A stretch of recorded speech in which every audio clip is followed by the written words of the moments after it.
Welcome to the Report with Court. I'm Court Zepernick. Our top story this evening, tensions are elevating to a fever pitch between the United States and the People's Republic of China over China's lingering aggression in the Pacific theater towards the sovereignty of Taiwan.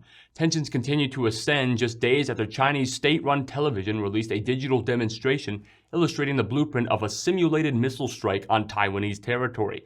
Criticism and arbitrary statements directed towards the Biden administration from both Republicans and Democrats are prevalent, mainly surrounding the Biden administration's response to the Chinese Communist Party's threats towards both Taiwan and the United States, which have been described as lackluster at most.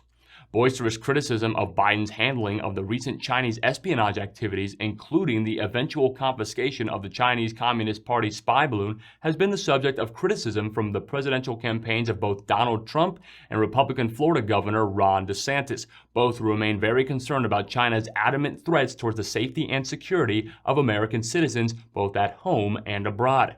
Critics say this is the biggest confrontation between the United States and the Chinese Communist Party, dating back to 2020 when the Trump administration ordered the closure of the Chinese consulate in Houston due to the alleged involvement of the Chinese Communist Party's complicity in the origins of the COVID-19 pandemic. To news on the domesticated front, a motive still remains at large at this stanza during the impending investigation into the Covenant Christian School shooting in Nashville that transpired on March 27th that tragically resulted in the death of 6 innocent people, including 3 children. Investigators associated with Nashville PD, along with the Behavioral Analysis Unit of the FBI in Quantico, Virginia, have not concluded nor documented a finalized motive from deceased perpetrator Audrey Hale, who was quickly taken out by Nashville authorities during the course of the attack. Investigative insight into Hale's motive continues to be based on past resentment towards the school's staff and faculty, according to the FBI seizure of Hale's now previously clandestine documents.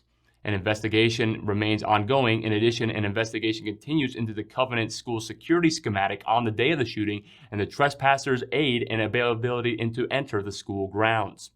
The Strategic National Stockpile is not exactly packed to the rafters and is seeking aid and further retribution for supply chain mass management shortages from the year 2020 to present. The SNS, as it's commonly referred to, is the largest federal repository of stored medical supplies in the United States and has formulated a list of grievances to be presented to authority hoping as high as the Biden administration's cabinet over the organization's lack of awareness and logistical preparedness into the Biden admin's continuous tapping into the organization's supply of baby formula, due to the United States baby formula shortage stimulating as a result of the COVID-19 pandemic, as well as rising inflation costs for American vendors and pharmaceutical distributors. The Council on Foreign Relations confirms that as of 2020 to present day, funding for the SNS has exceeded $908.9 million after an ephemeral period of stagnation. The SNS includes a primary distribution partner, the National Guard of the United States, and they both have not provided any further comment on or details on their aligned ambitions. That's the Report with Court. Thank you for joining me. I'm Court Zepernick.